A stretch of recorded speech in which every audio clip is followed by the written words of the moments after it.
Magandang araw mga ka-manicure, isang episode na naman tayo kung paano magtanggal ng ingron. Meron ba kayong napansin sa kuko ni ate o ni client?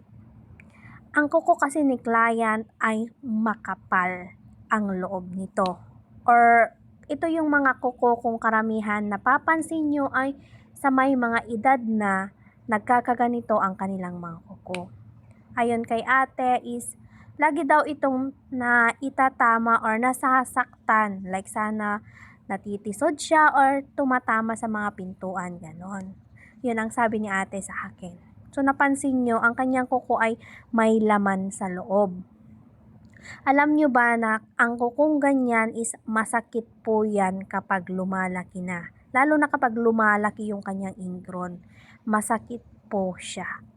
And kahit linisin mo or anuhin mo yan, masakit, medyo meron at meron pa rin silang nararamdaman na sakit kasi nga yung loob ng kanyang kuko or yung pinakalaman ng kanyang kuko ay sobrang kapal at hindi naman pwedeng tanggalin naming mga manicurist lahat ito dahil nagkukos din ito ng problema kung talagang pipilitin naming hilain ito. Mapapansin nyo dito sa video ko, hindi ko lahat tinanggal yung nasa loob niya kahit ito pa ay tinatawag natin na dry skin.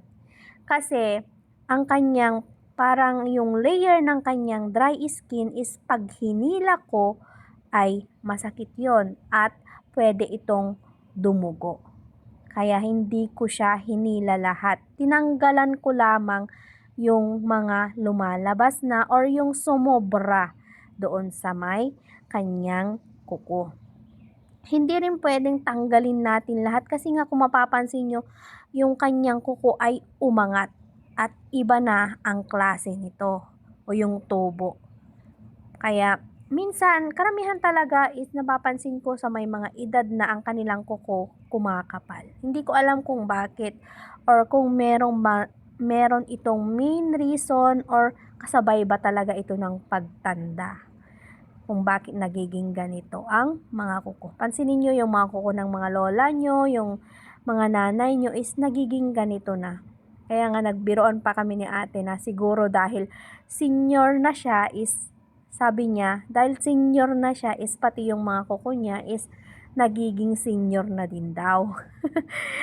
But anyways, hindi ko talaga tinanggal lahat-lahat yung hindi ko maipush na dry skin kasi natatakot ako na baka magkaroon ito ng problema. Kaya naman kung ano lang yung dinaanan nung ingron, yun lang din po ang tinanggal ko.